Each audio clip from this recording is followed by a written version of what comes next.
shake your body, baby, do that conga. No, you can't control yourself. Cosas difíciles en mi vida anterior a eso, la enfermedad de mi... Esta no es solo la historia de una estrella latina. Es la confesión detrás del telón jamás contada de una cubana exiliada que conquistó el mundo con su voz mientras enfrentaba traiciones, secretos de estado y silencios que le costaron años de su vida. ¿Cómo sobrevivió a un accidente que casi la deja inválida? ¿Qué hay de cierto en los rumores que la vinculan sentimentalmente con Fidel Castro?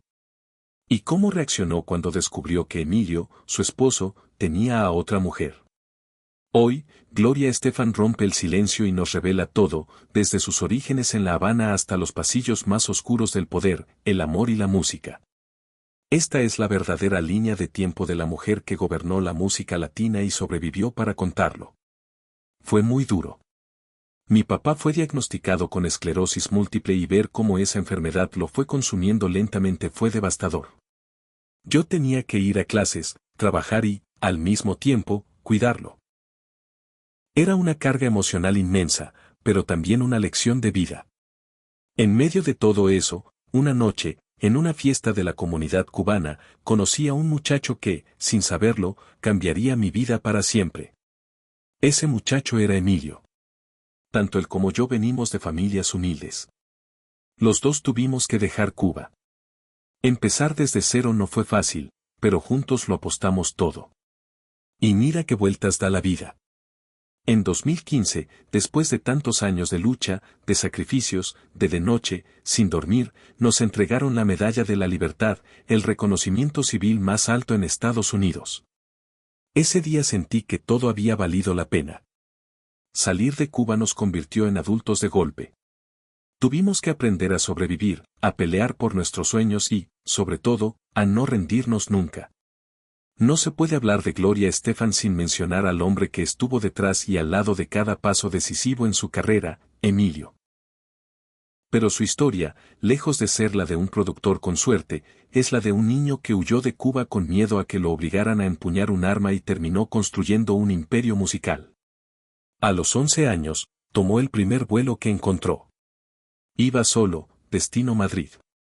Allá no lo esperaba. Nadie hacía entregas por las calles para sobrevivir. Vivía hacinado con más de una docena de personas en un departamento diminuto y aún así guardaba cada moneda para sacar a su madre y su familia del hambre en Cuba. Entre esos familiares estaba una niña que con los años sería famosa en la televisión, Lily Estefan. Con el corazón roto, pero el sueño intacto, abordó un barco rumbo a Miami. Lo que nadie sabe es que ese barco se perdió en el mar durante casi 20 días. Casi sin comida, sin agua, sin rumbo. Pero Emilio tenía una sola motivación. Sacar a los suyos de la isla y cambiar su destino. Y lo logró. En 1977, con un acordeón, el alma llena de ritmo y una banda naciente, fundó lo que más tarde sería el fenómeno Miami Sound Machine. Junto a Luis Serrano, Rody Martínez y otros músicos cubanos como él, grabaron su primer disco, Love Again. Y lo impensable ocurrió. Su canción Renacer no solo conectó con los latinos exiliados, sino que se mantuvo 16 semanas en el número 1 del Hot Latin de Billboard. Lo que comenzó como un escape desesperado terminó siendo la chispa que encendería la historia de uno de los dúos más influyentes de la música latina.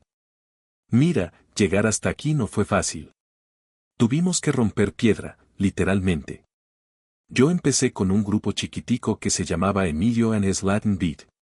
Luego lo cambiamos a Miami Latin Boys.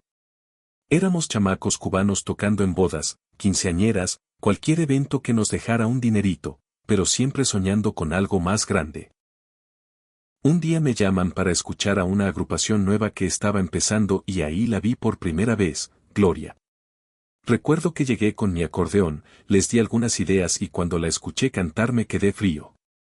Tenía una voz limpia, potente, con una presencia que no se enseñaba en ninguna escuela. Gloria era brillante, pero además súper disciplinada. Estudiaba psicología, hablaba francés perfecto, trabajaba en el aeropuerto como intérprete y hasta enseñaba guitarra en las noches. Y encima cuidaba a su papá enfermo.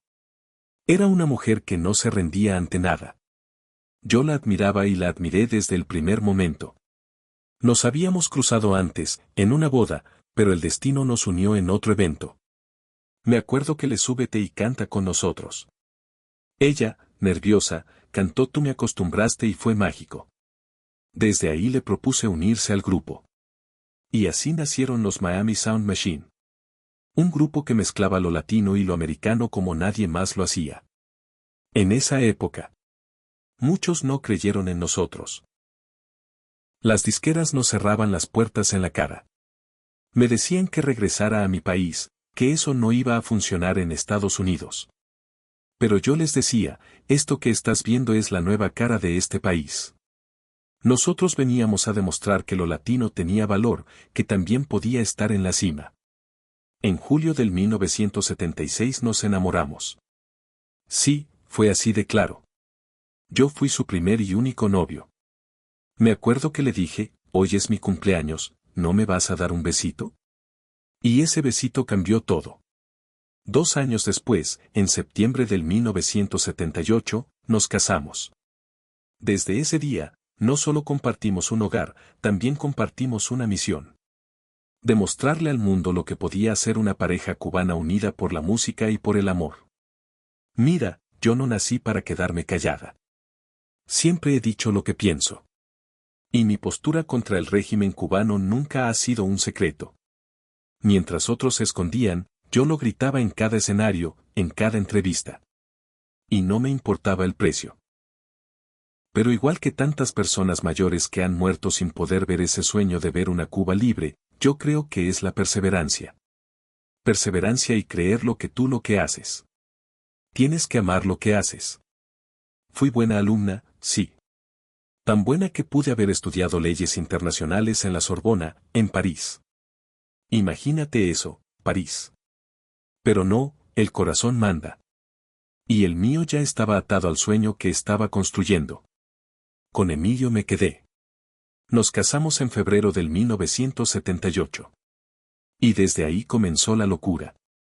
La música empezó a cambiar, empezó a saberse a nosotros, a Cuba, a Miami, al exilio, al deseo de romper fronteras. Canciones como Me enamoré, No será fácil, Soñando despierto eran más que letras. Eran nuestra forma de aquí estamos, punto. En el 83, la banda dio un giro. Me pusieron al frente como voz principal. Y fue ahí cuando el fuego se encendió de verdad. Dr. Beat puso a todos a bailar en los clubes. Pero el verdadero golpe llegó con Conga en el 85. Eso fue una locura. Éramos los primeros en meter una canción en las listas. De pop latino, soul y dance al mismo tiempo. Nadie había hecho eso antes. Y sí, la cosa explotó. Bad Boy, Words Get in the Way.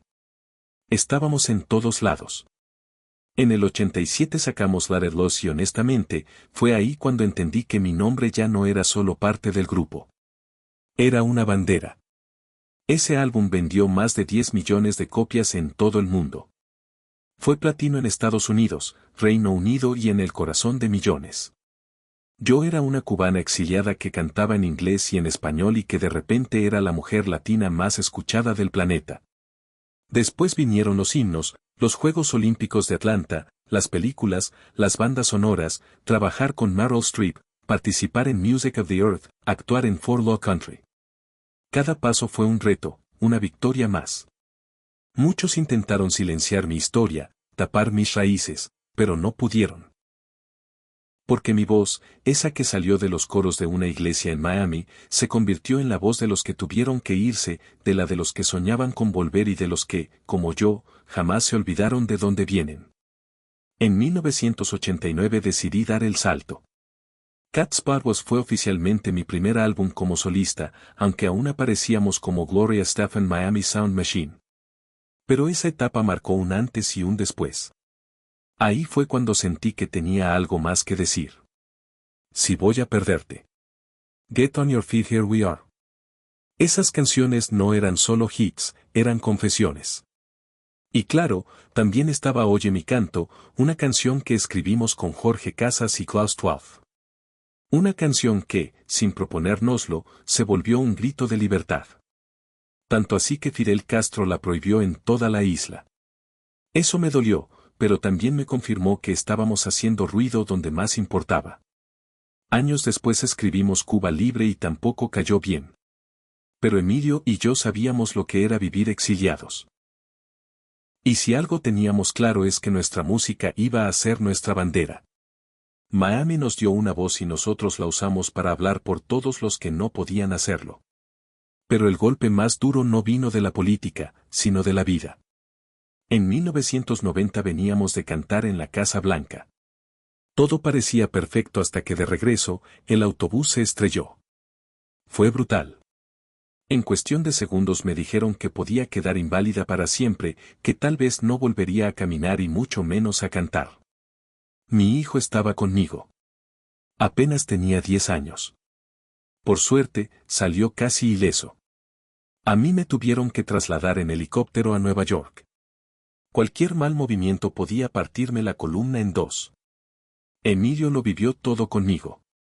Le dijeron que no había chances y él simplemente gritó muévanla ya. No me la dejen morir ahí. La operación fue un milagro, pero la recuperación fue una guerra. 5, 6 horas diarias de terapia. No podía levantarme sola. Emilio tenía que ayudarme a girar en la cama, a ponerme de pie. Me pusieron 400 puntos y 2 barras de titanio en la espalda. Y aún así, muchos me gloria, tu carrera se acabó. Punto. Pero yo no lo acepté. Porque cuando la vida te lanza contra el piso, tú decides si quedarte ahí o volver a pararte. De todo eso nació Into the Light. Ese disco fue mi forma de decirle al mundo que todavía estaba aquí, que desde la oscuridad también se puede. Nunca voy a olvidar ese día. Después del accidente, después del dolor, después de todo. Subí a ese escenario con el alma en carne viva. Y cuando canté esa primera nota, supe que estaba viva de verdad. No solo respirando. Viva. En 1993, llegó un disco que me cambió la vida por segunda mi tierra. Mi primer álbum completamente en español. Era un regreso emocional, una carta de amor a mis raíces, a mi gente, a mi infancia, a ese lugar que no podía pisar, pero que jamás dejé de sentir. Y el mundo lo recibió con el corazón. 8 millones de copias canciones como Mi Tierra, Ayer Montuno, Qué rico el mambo, eran mi ADN sonando en todos los rincones del planeta. Pero si hay una canción que me sigue rompiendo por dentro cada vez que la canto, es Con los años que me quedan. La escribí con Emilio. Habla de amor, sí, pero también de resistencia. De lo que somos. Porque más allá de ser marido y mujer, hemos sido un equipo. Hemos sobrevivido crisis, escándalos, acusaciones, incluso intentos de división pública. Pero aquí seguimos, más unidos que nunca. Cuando alguien, un supuesto modelo venezolano, acusó a Emilio de acoso, no dudé. Salí yo. Porque yo lo conozco. Porque si alguien ha estado ahí, en cada caída y cada renacer, ha sido él. ¿Y qué dicen? ¿Que controlamos la industria latina en Miami? Mira, yo solo sé que trabajamos como animales durante décadas. Que le di a Jennifer López la canción Let's Get Loud. Sí. Porque así soy. Porque en este mundo no se trata solo de brillar tú, sino de encender luces para los demás. También en el 95 lanzamos Abriendo Puertas. Y en el 96, Destiny, donde nació uno de mis himnos más rich. Y con ese tema nos fuimos a la base naval de Guantánamo. Cantar allí, frente a los soldados, tan cerca de Cuba, mi Cuba, fue una de las experiencias más intensas que he vivido. Empecé a cantar y sentí que estaba abrazando mi isla con cada verso. Y claro, no me detuve. En el 98 lancé Gloria, un disco completamente distinto, lleno de ritmos house y dance. Porque sí, me encanta reinventarme. Oye, Heaven's Waterfall, Don't Let This Moment eran prueba de que no importa cuántas veces me caiga, siempre encuentro una forma nueva de bailar, de cantar, de vivir. Cuando arrancó el nuevo milenio, yo sentía que estaba renaciendo. Acabábamos de ganar el Grammy con Alma Caribeña, un disco que me salió del alma, con canciones como, Me duele perderte, No me dejes de querer. Canciones que nacieron desde el amor, pero también desde la pérdida. Y fue hermoso ver cómo el mundo conectó con ellas. En el 2003 hice algo completamente un broadcast, un disco íntimo, acústico, sin metales, sin adornos, solo la música tal como la siento hoy. Una de mis canciones favoritas fue compuesta por Gianmarco y tiene esa esencia folclórica peruana que me robó el corazón. Tu fotografía te amaré, hoy voy a verte de nuevo.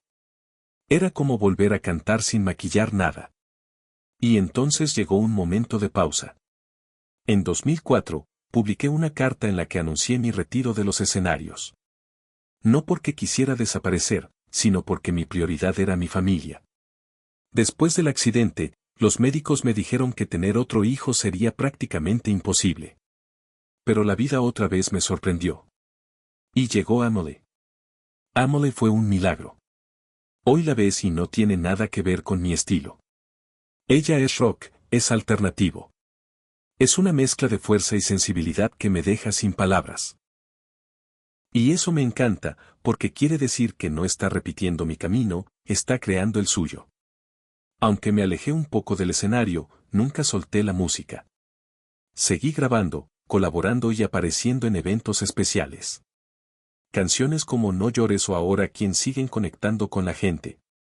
Porque la música, cuando nace de la verdad no se va nunca. En 2015, llevamos nuestra historia a Broadway con On Your Feet. Fue raro verme representada en un escenario, pero también muy emocionante ver nuestra historia, la de dos cubanos que lo dejaron todo por un sueño. Inspirar a nuevas generaciones. Eso no tiene precio. Al año siguiente, murió Fidel Castro. Y sí, publiqué un mensaje, no por odio, sino por cierre. Porque después de toda una vida exiliada con heridas que nunca se cierran del todo, esa noticia removió muchas cosas. Ya en plena pandemia, en 2020, lancé Brasil 305, una fusión entre mis raíces latinas y la alegría brasileña. Incluye nuevos temas y versiones con un ritmo completamente distinto. Fue como tender un puente entre dos mundos. Entre Brasil y el 305 de Miami que siempre será mi hogar. Hoy miro hacia atrás y me cuesta creerlo.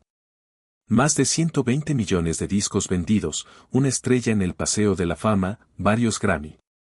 Y aún así siento que lo más importante ha sido mantenerme fiel a mí misma. Si hoy me recuerdan o me recuerdan mañana, ojalá sea por eso. Porque canté con el alma, porque dije lo que pensaba y porque nunca, nunca dejé de creer. Mira, lo de Fidel Castro no es solo un tema político para mí, es personal. Fue él quien nos robó el país, a mi familia, a mi infancia. Fue él quien obligó a mi padre a exiliarse. Quien nos rompió los sueños y nos obligó a empezar de cero. Y sí, cuando murió, publiqué algo porque necesitaba cerrar ese capítulo. No por venganza, por justicia emocional. Porque los que sufrimos su régimen no necesitamos aplausos. Necesitamos memoria. Y sobre Emilio, sí, hubo una etapa muy dura. Una mujer se metió en nuestra vida cuando menos lo esperábamos. Y no te voy a decir que no me dolió. Me partió el alma. Pero también entendí que el amor real no es el que se escapa cuando todo se tambalea. Es el que se queda a reconstruir. A veces la gente ve el escenario, los premios, los Grammy, y cree que todo ha sido perfecto. Pero lo nuestro ha estado lleno de grietas, de silencios incómodos, de decisiones difíciles. Y aún así, aquí estamos. Porque decidimos ser un equipo, incluso cuando se rompía todo. Porque elegí perdonar. Y porque él, a su manera, también eligió quedarse y cambiar. No somos un cuento de hadas, pero tampoco somos una mentira, somos reales, somos cubanos y aprendimos a pelear por lo que amamos, incluso cuando el mundo nos pedía rendirnos. Si te conmovió, sorprendió o simplemente te dejó pensando, cuéntanos en los comentarios, ¿crees que Gloria hizo bien en perdonar a Emilio? ¿Y qué opinas de su postura frente a Fidel Castro? Te leemos porque tu opinión también forma parte de esta historia. Gracias por quedarte hasta aquí y escuchar esta historia tras el telón. No olvides suscribirte y activar la campanita y comparte esta historia si crees que necesita ser escuchada. Hasta la próxima.